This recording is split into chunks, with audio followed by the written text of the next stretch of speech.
So hi everyone, and hope you can see my face and hear my voice clearly. So it's a welcome and good afternoon everyone. And my name is Guno Son, and Associate Professor at Geomatics Engineering Programs in Lasong School of Engineering at York University. It is my privilege and pleasure to welcome you here today on behalf of Geomatics Engineering Programs at York University.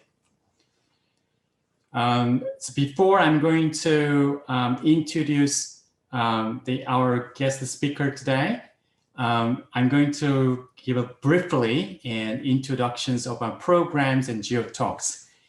And so we're very delighted to have you participated in, the share in the fifth GeoTalks virtual seminar series. And thank you for joining this meeting today.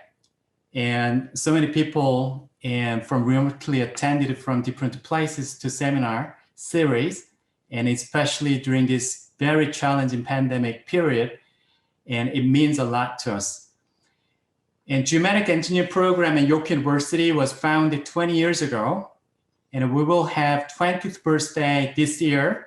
And for 20 years in the past, many graduate and geomatics undergraduate and graduate students have been educated through our program, who are now leaders in various fields of geomatics area as engineers, scientists, entrepreneurs, and educators. Our program has also primarily contributed to geomatics research community and industry by conducting innovative research projects. The GeoTalks is a bi-weekly seminar series organized by Geomatics Programs at York and the Canadian Institute of Geomatics Toronto branch. This series will host industry leaders and entrepreneurs in geomatics. This is an opportunity to hear from our industrial leaders who will introduce their cutting-edge geospatial technologies through this seminar series.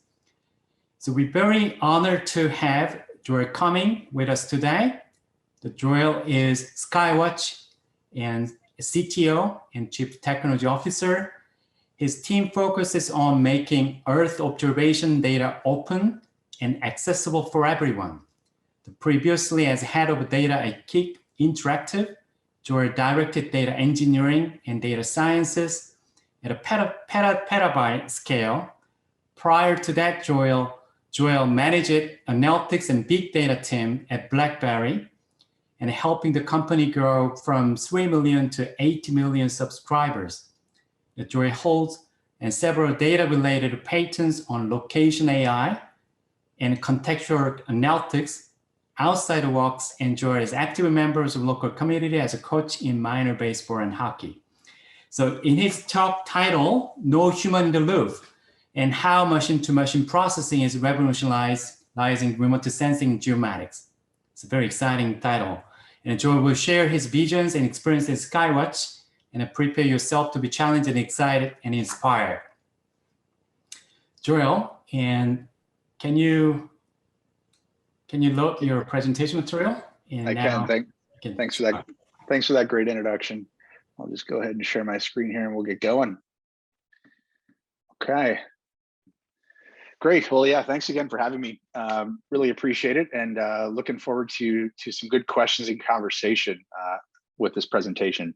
So yeah, no humans in the loop, how machine-to-machine processing is revolutionizing remote sensing and geomatics. I want to take you on a bit of a journey today. So Skywatch, if you're not familiar with Skywatch, I'll give you a very brief history. The company was born in 2014 as a result of the NASA Space Apps Challenge. And if you're not familiar with that, it's a global hackathon that happens every year, and it happens concurrently in about 200 cities around the world. And the founders of Skywatch actually met in Toronto at the hackathon in 2014, and they didn't know each other. They just came there and they got together and formed a team. They ended up winning the Toronto hackathon, and then that made them eligible for the global event. And they ended up winning the global event, as you can see here, for best use of data. So after they did that, they decided, hey, maybe we've got something here. Maybe we should start a company. And that's how Skywatch was born. So we've been shaped through a number of incubators. The company has gone through Creative Destruction Lab and Techstars in New York City, as well as Google for Entrepreneurs. And a little over a year ago, we announced our Series A raise, $10 million to commoditize satellite imagery. We have investors from Silicon Valley like Bullpen Capital. We have New York City investors, Space Capital, Golden Ventures, and the BDC from Canada as well. And we have a couple of different products, two major ones, in fact. The first one's called Earth Cache, and Earth Cache is really an API to simplify how you can obtain satellite imagery.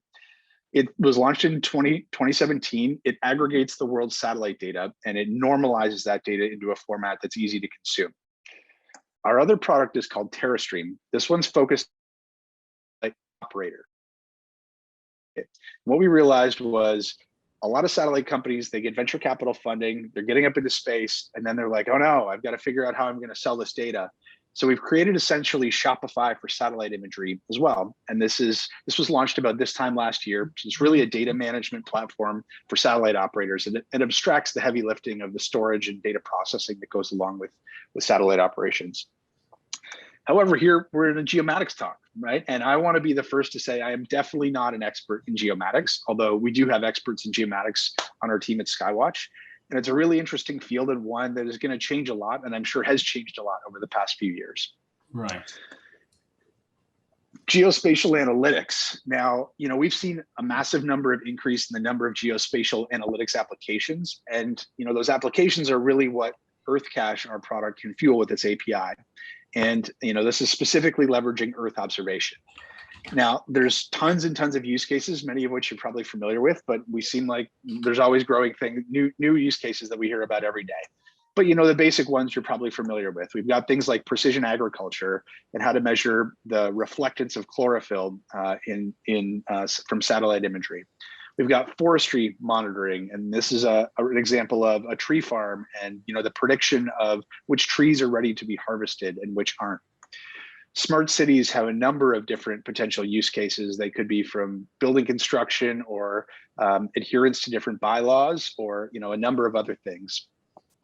Disaster response is a common one. This example here is from Hurricane Dorian that happened in the Bahamas a couple years ago, and the before and after of the devastation in Marsh Harbor.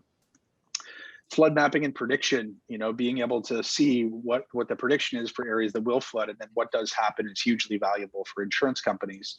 And port monitoring, a number of different use cases here too. It could be just looking at the number of ships in port on a daily basis. It could also be measuring the volumes of floating tank oil drums. Those tanks when they're full, the top is all the way up at the top. And when they're empty, it's all the way at the bottom. So you can see shadows. So if you can see shadows, the tank is empty. You can start to predict the volume of oil. And if you have enough samples around the world, you can even predict the price of oil going up or down on a weekly basis. Nuclear non-proliferation, we've supplied data for as well. This is a site in North Korea suspected of being a nuclear development facility.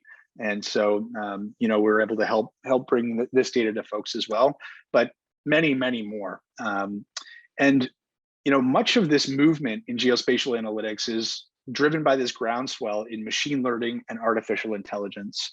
And, although there's some people that take a dystopian view on AI and machine learning, we prefer to be optimistic and really bullish on its benefits to the world. So tied to that, one of our fundamental beliefs at Skywatch, it's on our wall, in fact, at the office, is we believe that everyone should benefit from Earth observation.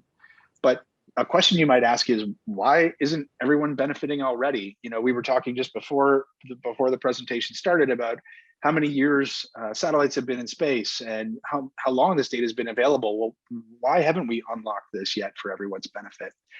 So let's look at a brief history of Earth observation.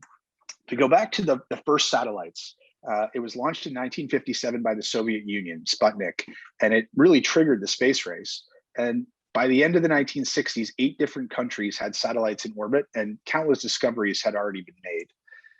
In the 60s, the US built the first high-resolution satellite with a top-secret $40 billion program called Corona, a little ironic in 2020 and 2021.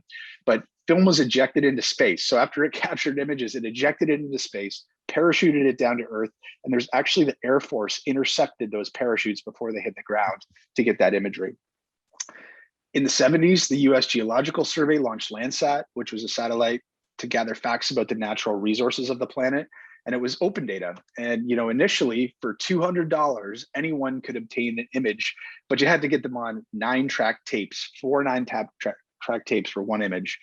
And ironically, the Soviet Union was actually the biggest user, the biggest consumer of this data. Mm-hmm. Today, oops, I think I'm, sorry. Joel? Yep, are you still there? Can you see my screen still? Yeah, but can I, so we now see your screen as presentation mode, and you can switch. I think it's better. Switch it to the full screen. Thanks for that. So yeah, going back to open data, Earth observation data is one of the world's largest open data sets. And, NASA makes contributions to this. The European Space Agency makes contributions. Canada is actually part of the European Space Agency. And there's many, many other countries. But it requires billions of dollars of investment. And in the past, these satellites used to be monstrous. They used to be the size of school buses, but now they're becoming the size of shoeboxes. And there's these low-cost entrants that are emerging with viable commercial business models. And a lot of times, the materials are made of mobile phone parts, for example. So, costs are drastically decreasing.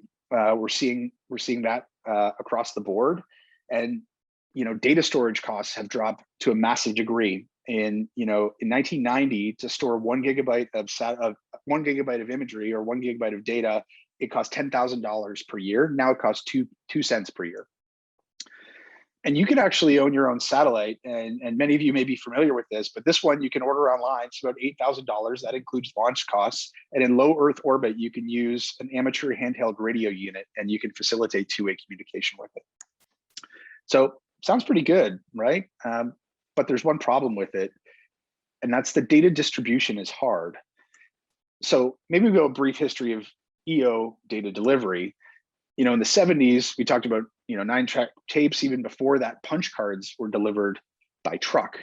And then the 80s, tapes were delivered by mail. In the 90s, desktop GIS started to emerge, and there were some niche use cases that came around.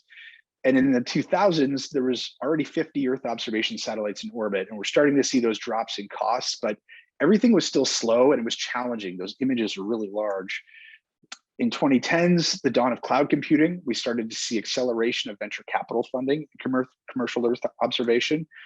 And in 2015 to 2020, we saw this more and more low cost, high revisit, pretty good imagery, but still it wasn't easy to get to. It was bottlenecked by immature data distribution platforms. So lots of bottlenecks and manual effort and pain and complexity. So we can probably all agree EO is pretty hard right now, at least to do at a massive scale.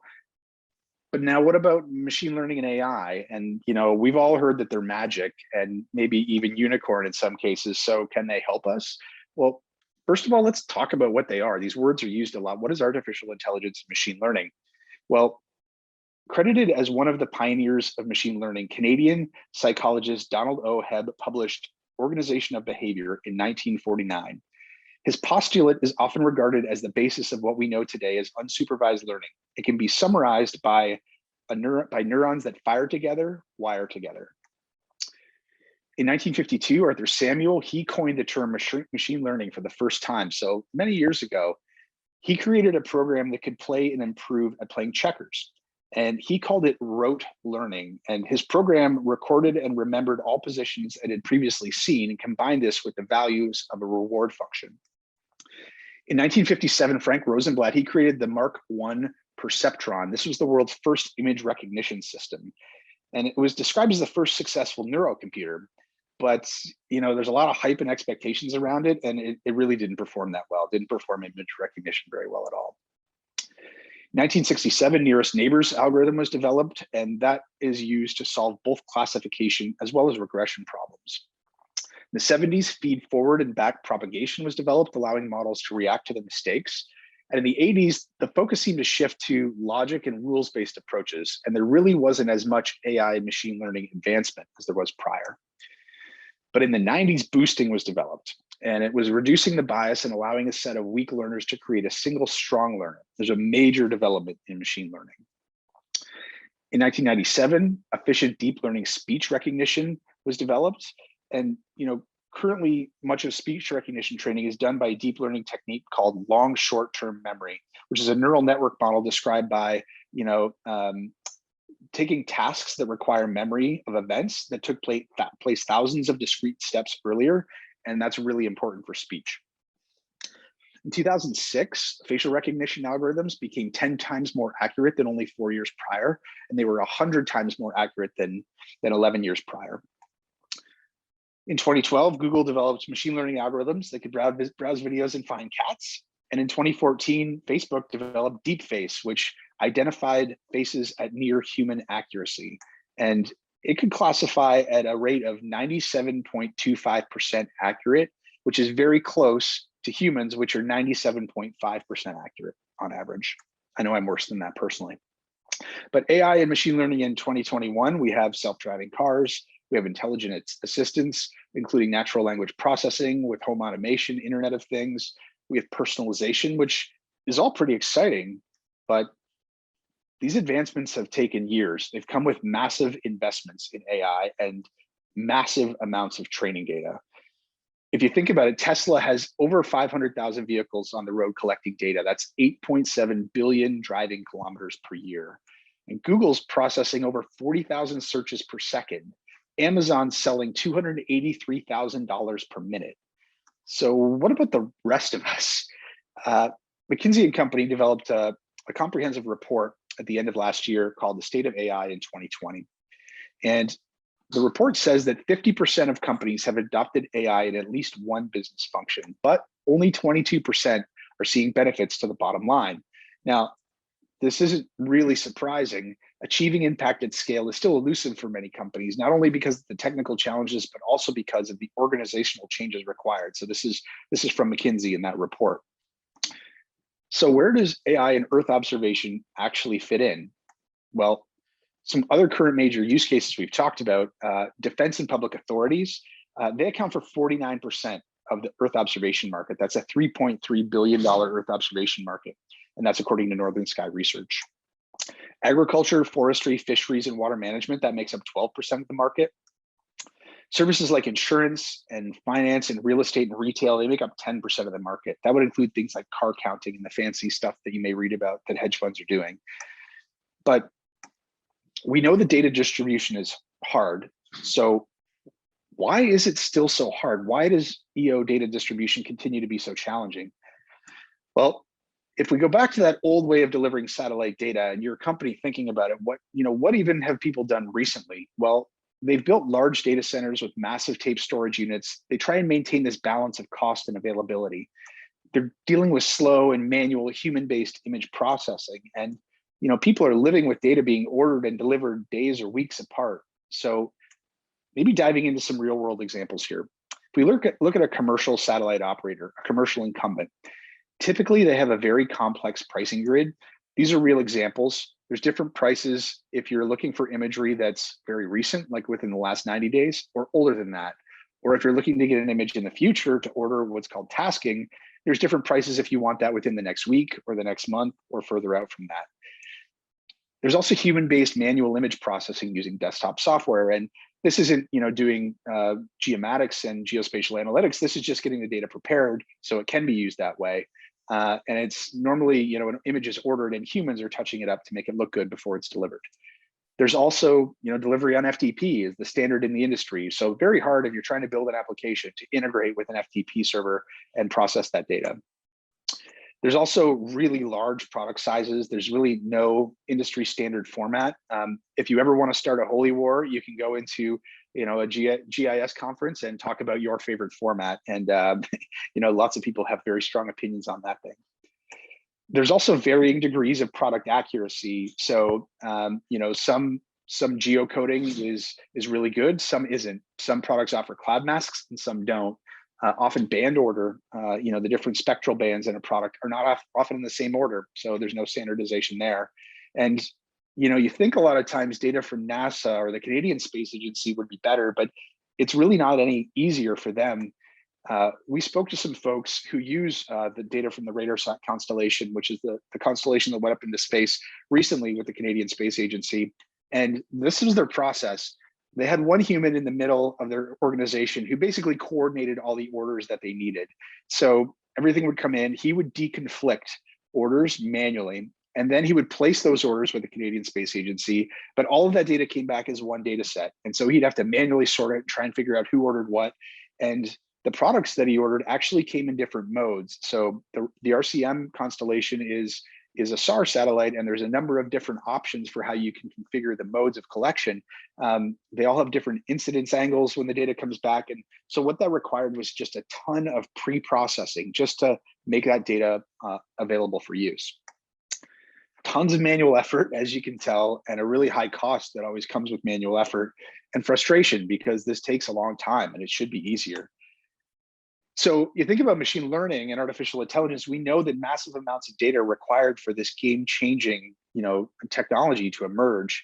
And with the current state of how we consume and produce and deliver satellite imagery, this is never going to happen. So how do we cut all this out in Earth observation? And how do we move from a world of Blockbuster to a world of Netflix? Or how do we move from lining up from stores on a Black Friday to shopping online? Pretty simple in today's age, we think. Behind the scenes, there was a whole evolution there. But really, this demand for Earth observation is what's driving a lot of this change. Demand shifting from low volumes of large areas, which mainly came from government and defense, to the modern enterprise customer who's demanding high volumes of smaller areas with low costs and programmatic access. And the existing infrastructure really can't handle this well. It's too manual, it's too clunky, it's too expensive. All right, so great. So we've identified the problem. What can we do? What can we do to fix it? What's the blueprint for the future? So in my opinion, there's 3 steps. The first is we need to abstract complexity. And the big data Borat tells us in data science, 80% of the time is spent preparing the data, 20% of the time is spent complaining about the need to prepare the data. Step 2 is we need to build machine-to-machine velocity. We need to get humans out of the loop, and we need to let the machines talk to each other. The third step is to develop pragmatic AI. And what this really means is, pragmatic means dealing with things sensibly and realistically in a way that is based on practical rather than theoretical considerations.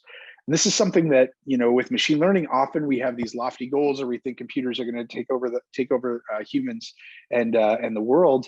But pragmatic is just look at simple problems that can be solved by artificial intelligence.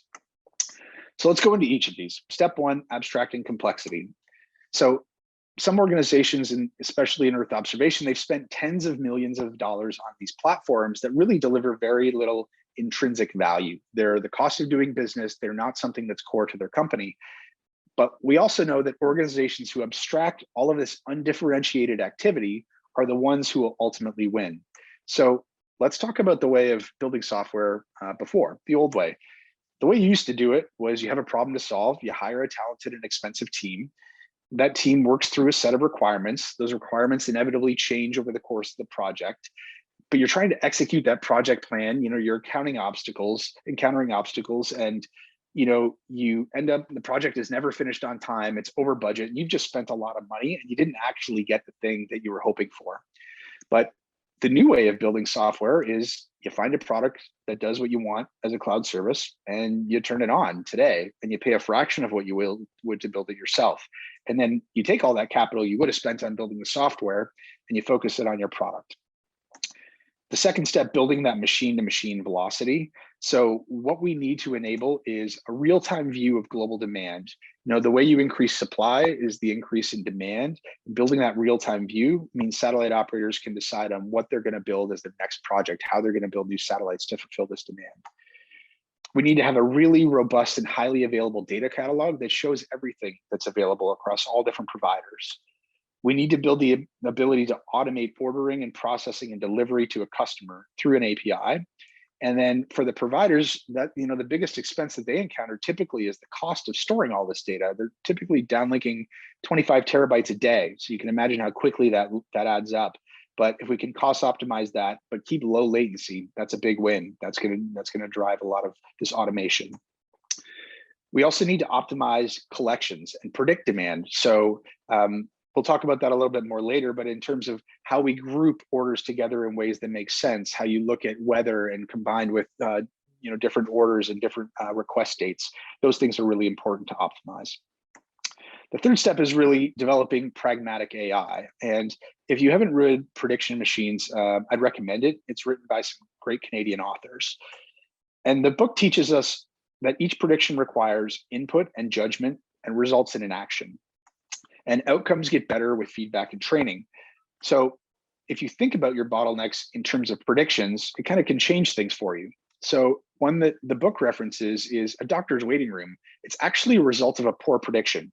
Supply and demand aren't managed well in that situation. And in Earth observation, many satellite operators, when they're going to plan what they're going to collect for the day, they have a morning meeting and they sit around and they decide what they're going to collect. This is a huge bottleneck that needs to be optimized. The second is to evaluate the risk and cost of an incorrect prediction. So, for example, the cost of a self-driving car failure is relatively high. It's very high, in fact. Someone could get hurt or killed. But predictive typing on your phone is low cost. A misspelled word is annoying, but not catastrophic. The third step is to recognize that humans will have a supervisory role. Again, from the book, as the authors state, as prediction machines make predictions increasingly better, faster, and cheaper, the value of human judgment will increase because we'll need more of it. And finally, focusing initial AI developments on known knowns. So AI really works on correlation and not causation. Known knowns are things that we're aware of, and AI does a terrible job of unknown knowns. Things we think are because of X, but are actually because of Y. So if we wrongly predict something we think is right, there can be huge consequences. And a good example is assuming that the declining Internet Explorer market share at the end of the 2000s was influencing the declining murder rate in the US. Clearly, this isn't true, but it's an example of an unknown known. So putting all that together sounds kind of easy, right? Pragmatic AI, look for bottlenecks, that kind of thing. But ideas are easy and execution is really everything. So I want to give you some examples of how we've tackled these challenges at Skywatch. First of all, abstracting complexity. We've created an API that is about as simple as it gets. If you're not familiar with APIs, they're basically the way computers talk to each other on the internet. And we've built a model where you give us one post. So you tell us what you want, you post the configuration that you want, and you can pick that data up with one get. It doesn't get any simpler than that. And you can see whether it's high resolution data or SAR data or infrared or others, Earth Cache aggregates that. So all you need to do is make one post and one get. The second step is to aggregate supply. So we've taken a number of different data partners that are out there, high resolution, medium resolution, low resolution providers. We made them all available in one spot. So you don't have to go out and talk to different commercial satellite operators. They're not easy to get a hold of. They like very large order sizes. They don't like small orders. And often it's challenging. We've talked about the challenges of working with them and getting data.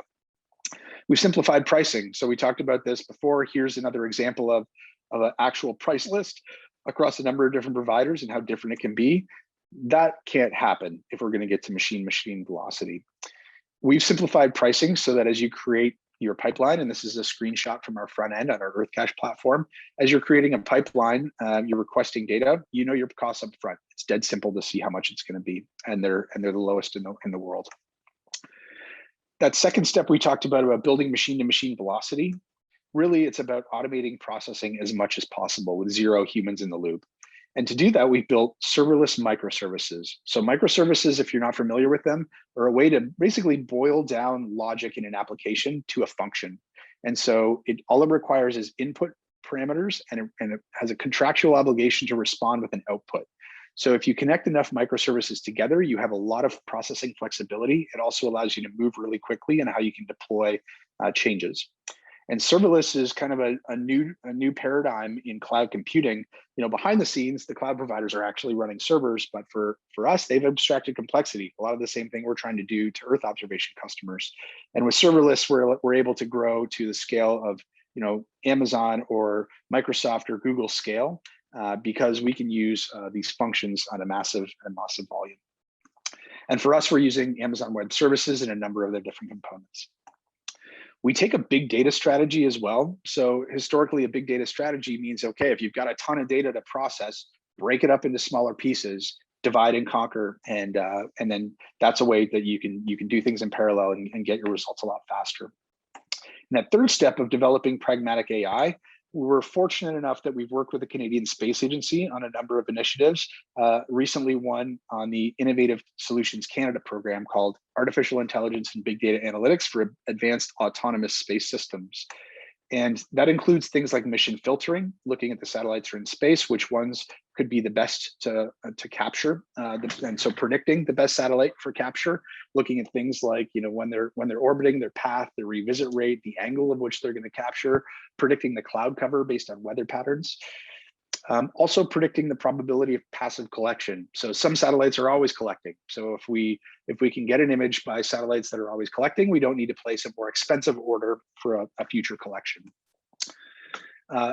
Getting into more details around SAR, so synthetic aperture radar. This is, you know, again, a lot of the CSA satellites use this, but being able to penetrate the clouds means there's no cloud cover that's going to obstruct your view.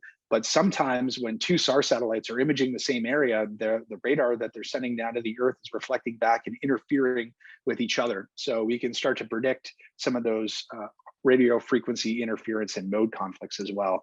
And here's just an example of how that looks and, you know, what some of the results are that experience this. We can also predict capture optimization. So, you know, I talked about this a little earlier. Instead of creating, you know, 30 orders for this particular customer, really we should create one. So one satellite needs to go out and just collect it all.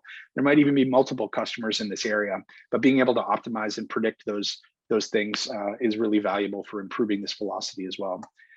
Predicting cloud coverage is a big one too. So there's two sides to this. One is, you know, an image comes into us, and you know, we need to quickly detect if there are clouds in that image, because in a machine-to-machine world, there's no human that's stopping this image from making it to the end user.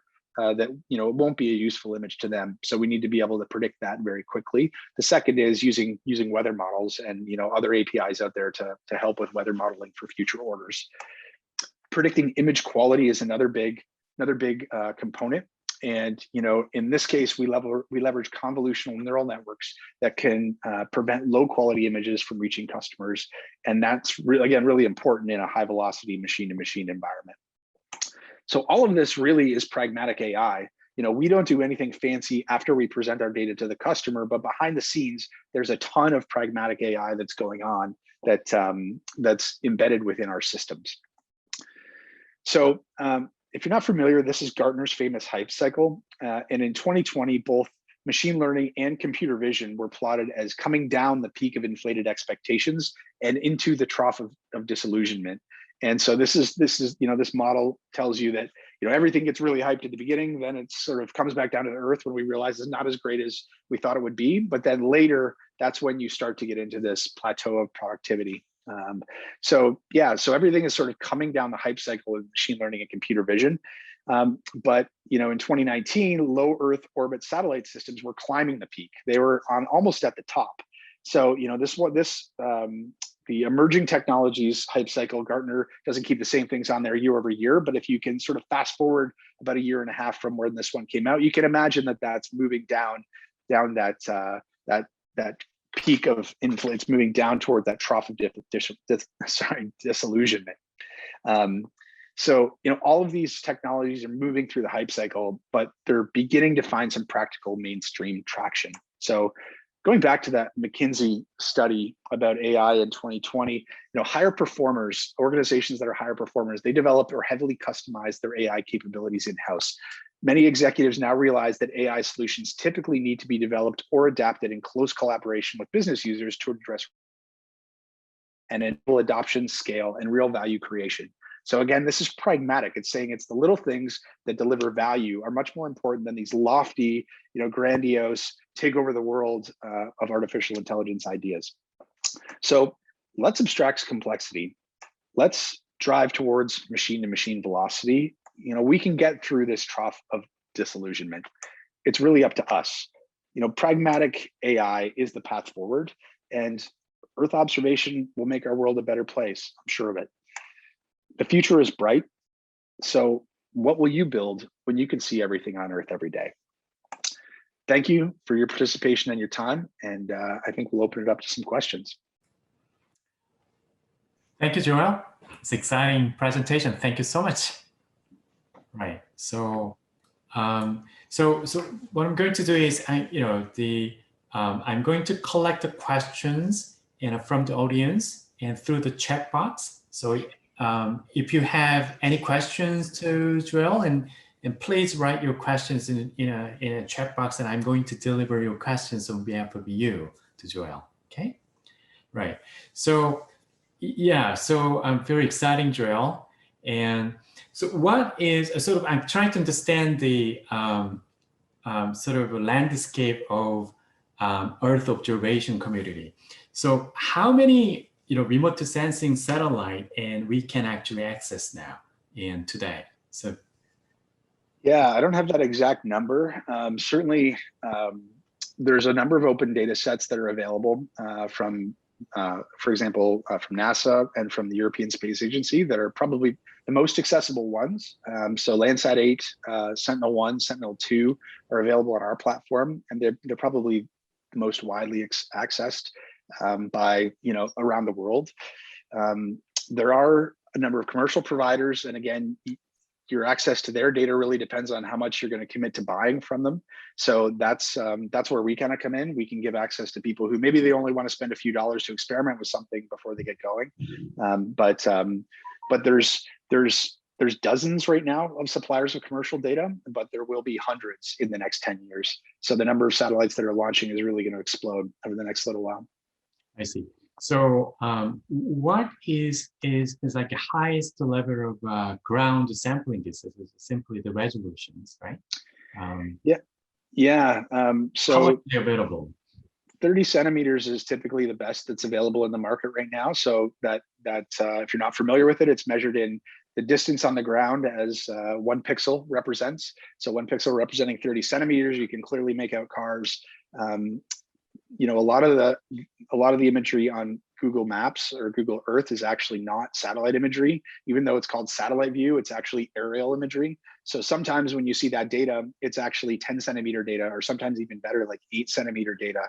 So if you're going to look at Canada's Wonderland, for example, on Google Maps, you can see the actual tubes that go down the water slides and details of them, where you wouldn't really be able to see the same level of detail in 30 centimeter satellite imagery. But aerial data is a lot more expensive to collect. So that's one drawback. But yeah, higher resolution data is coming. There's been the Defense Department in the US has put restrictions and basically has said that I think nothing better than 25 centimeter can be commercially available. But there is a high resolution satellite that just got approval for 15 centimeter data. And of course, the spy satellites have that kind of resolution. If you saw some of the imagery of some of the facilities in Iran last year, I think Trump, the ones that Trump tweeted, those were very high resolution as well. I think 13 centimeters or something too. Okay, well, 15 centimeters is great. So I have a few questions, but I already received a couple of questions for you. I'm going to deliver it one by one. Well, some questions are very broad, and so okay, Corey Wells, and so the question is: any thoughts on Skywatch's competitive advantages over Black Sky or Navsite? I don't know about the Black Sky as Navsite. Is it company or? Yeah, so Black Sky has their own constellation. I guess probably one of the big competitive advantages we have is we don't have a constellation. We're not planning on launching any satellites. We're democratizing the data and aggregating it. And one of the things you see, whether it's Black Sky or Maxar or Planet or others that operate constellations, is that they're never going to sell data from other companies.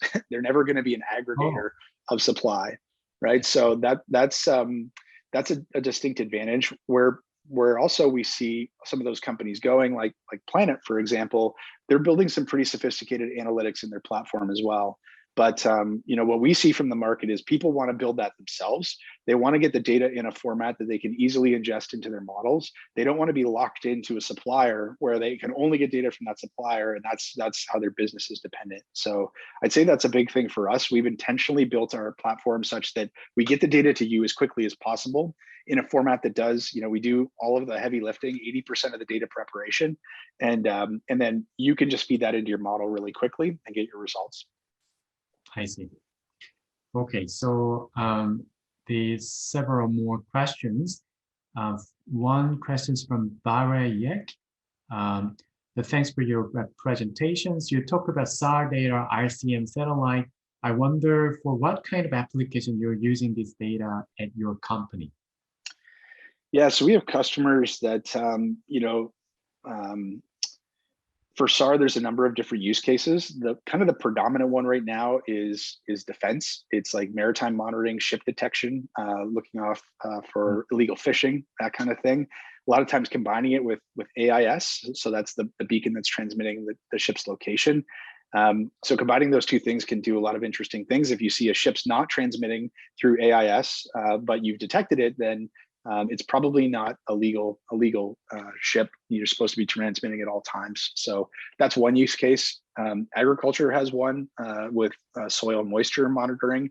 And then there's others that are quite interesting in either smart cities or in infrastructure monitoring, where with SAR, you can actually measure deformations in the Earth's surface by a few centimeters. So being able to do that can help you understand, what roads need to be maintained, or, the predictions on those as well. So good use cases in those areas too. I see. Okay, so the other questions from Corey Wells.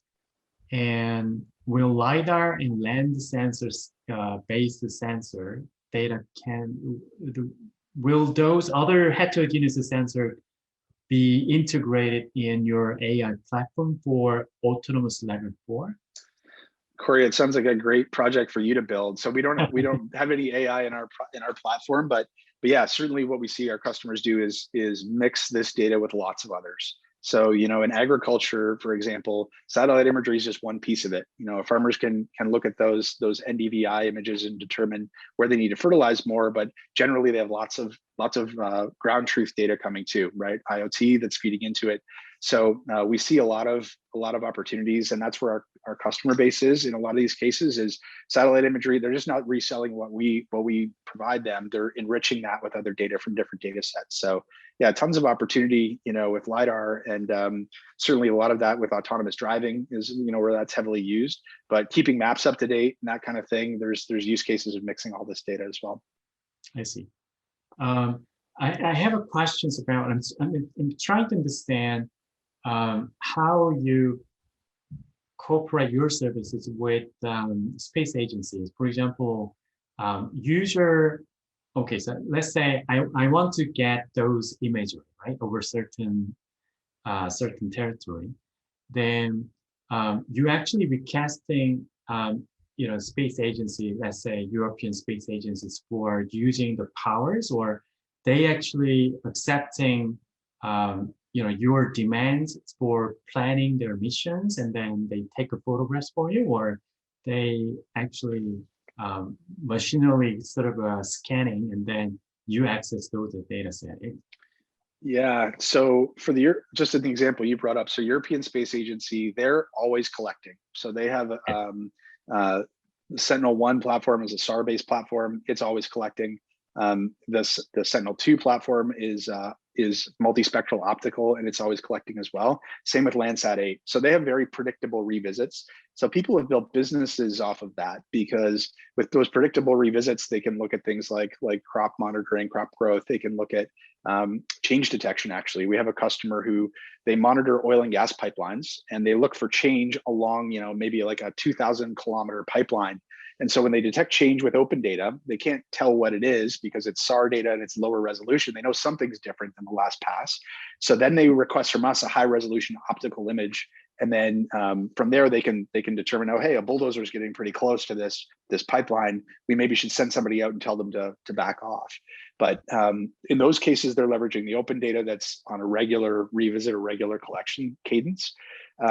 For some other, and so for in Canada, Canadian Space Agency, so RadarSat 2 was a joint venture with MDA and the Canadian Space Agency. And so the CSA basically had a number of credits that they were able to order from Maxar, from MDA. And so that's how that worked. Now with RCM, it's a little different. They place all their orders through the Canadian Space Agency. Anybody in the Canadian government can place an order through the Canadian Space Agency, and we're not involved in that process. So we would like to be one day. That's what we aspire to do, is to build a platform that's capable of hosting data for space agencies. But today, that's all done manually. And that was that example I gave of, a human in Agriculture and Agri-Foods Canada who basically manually deconflicts all these orders and places them with the Canadian Space Agency for RCM. I see. So what is the current revisit time? Like if the request to get the image, and how many days I have to wait? In a day or 2 days or? Yeah, generally even more than that. So I should know these numbers off the top of my head, and I don't. But the Sentinels, the European Space Agency, they revisit over Europe, I think every 6 days, something like that. Over the rest of the world, every 12. And Landsat is something similar. They're somewhere like between 7 and 12 days on a revisit. Commercial satellites, they vary. So Planet has a medium resolution satellite constellation called PlanetScope, and they've got the largest number of satellites in space. There's a couple hundred satellites, so their revisit is daily. So they're collecting every single day over everywhere on Earth. High resolution satellites, they tend to be, the expenses in the downlink of the data. So high resolution satellites don't tend to collect unless there's an order for a particular area. But Planet, their revisit rate tends to be every 3 days, I believe. And then Maxar's, if you only have one satellite, it's not nearly as frequently as you can get that revisit. I see. So you're only talking about two-dimensional image as a part of the services. If there is no applications requiring 3D process, like a digital surface model, creating 3D point cloud from satellite imagery? So some people do that, yeah, and you can do that by what's taking a stereo image. So if you basically take on the same pass, you take an image on one side, and as it passes over, you take the other. You can create that stereo image and create your digital elevation model out of that. So yeah, some people do that. We use open source DEMS as part of how we orthorectify our data, but there's certainly commercial DEMS out there that people are building using that technique as well. Right. So as a CTO, so what is your visions? What is your plan with a pragmatic AI? Like, you want to add, what kind of services from AI you want to add to current service? Yeah, I think where we see a ton of benefit is, for large organizations, or you take somebody like the Canadian Space Agency or even the Canadian government, if you've got the opportunity to coordinate all of the requests that they have coming in, and then, look at what satellites are out there and available to use. So we've got RCM from the Canadian perspective, but it may be more efficient to actually go get an image from another provider because RCM maybe is busy doing other things, or it's got to capture data in other areas that's going to use up its full capacity. So it's starting to orchestrate that demand with all of the supply that's out there in the most efficient way. So that's the next step for us, really, is as we get more and more suppliers on the platform, as we get more and more customers demanding data, it's how do you make that really efficient? And there's, again, pieces within all of that require machine learning and artificial intelligence. But that's where we see the opportunity. Good.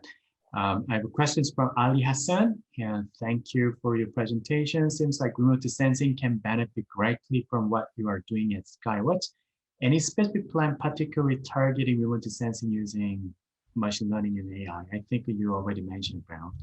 But, yeah, there's certainly tons of examples where it's, people, there's a famous one about people predicting or counting, using machine learning and computer vision to count the number of cars in a parking lot at a JCPenney or at multiple JCPenney's to try and predict the revenue. And they successfully did that. And their stock price went down, of course. So it's hedge funds that sometimes buy those things. I mentioned the floating top oil tanks as well, but lots of really cool ideas out there for that.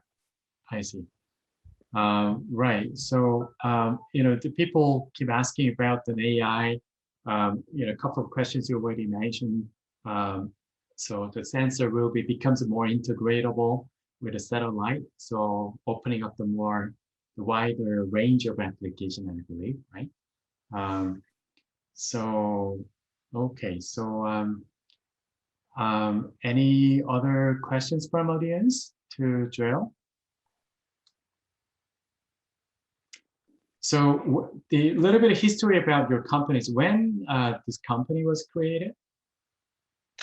So we officially were born in 2014, but we went through a few iterations. The first version of the company actually, and what we won the Space Apps Challenge for, was actually not Earth observation. It was looking out into space. So it was using this data stream that came from a NASA satellite that was looking for astrophysical events. And you could basically, if you were an astronomer in New Zealand and you were interested in supernovas, you could kind of sign up for alerts of when you should point your telescope where and when those events would be.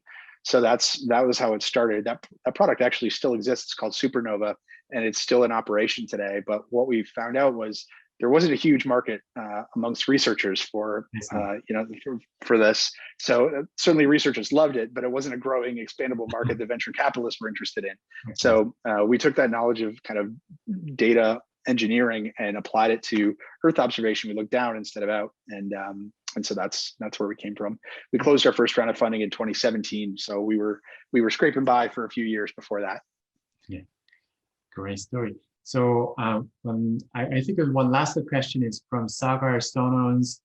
Again, it is about the value-added product. Is there any way to automate the conversion of the road asset into vector, like a CAD model, and the from raster automating tool to identify road asset on that imagery? I think the question is about do you actually provide the services to convert an image into sort of vectors and CAD, which is directly used by civil engineering, or do you have any plan for it? Yeah, we don't have plans. And again, this is where, we would love to sell data to people that plan to do that, right? So they add the value on top of the imagery. It's a hard enough problem for us to solve just to normalize and aggregate this imagery. So yeah, that's a perfect customer for us, as someone who wants to do something like that. So what is the critical factors and you right now you need or your demands in future? Is it resolution, or is it frequency, the temporal frequency, or? Yeah, the biggest challenge with optical data tends to be weather, because 70% of the Earth is covered in clouds every day. So the frequency, the revisit rate certainly helps your chances of getting imagery without clouds. There's certain areas that are almost cloudy all the time. Like in the Caribbean, for example, it's almost always cloudy to some degree.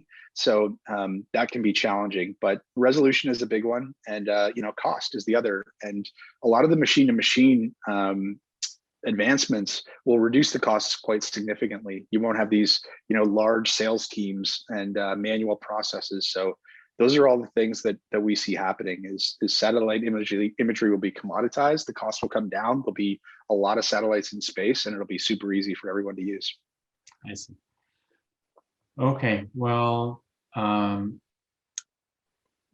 The people keep leaving the messages, and it is about the blurring and noises, and all the pre-processing the image pre-processing is done by space agency or is done at the Skywatch? There's really two steps. So the first is there's a number specific sensor and the satellite that it comes off of. So, Planet, they have, over 200 different doves in space for their medium resolution. Each one of those may have different corrections that need to be done based on, the images that are captured for that one versus a different one. So that raw processing happens at the provider. So it could be the space agency or could be the satellite operator themselves. But then they generally present the data in a format that is georeferenced and maybe comes along with some metadata as well that helps you do some additional processing on top of that. So we take that and then we transform it into what's becoming known in the industry as analysis ready data, or ARD. And so that piece of it is something that we do. So we do have a number of processing steps. Our microservices are great for that, because we have a microservice for pan sharpening or for ortho rectification or for atmospheric correction. We can have all of those generalized. Okay. So we can try, or we can try sample images from your website, or we can free use. Yeah, so we do have some posted that kind of give you an idea of the difference in resolutions. And so our website is skywatch.com. I believe samples.skywatch.com will give you some examples of of that. But yeah, you can go check them out. Okay. Thank you so much, Joel. And if you have any concluding remarks, and for encouraging students who plan to become the entrepreneurs of geomatics and AI, and any remarks? Yeah, I mean, I would say so. We've got a couple of geomatics grads that work for us, and they're awesome, and they come with a great skill set in GIS and a background in geospatial analytics. And I would say that is really important to get off the ground and to have, especially if you're working in a company like ours. But I would challenge everyone to think about like how this stuff just becomes easier for everybody to use, and how geomatics can be simple for everybody to use. And if you're looking for a career in a company like ours, tying in computer science and software development is such a big part of that. We build in Python.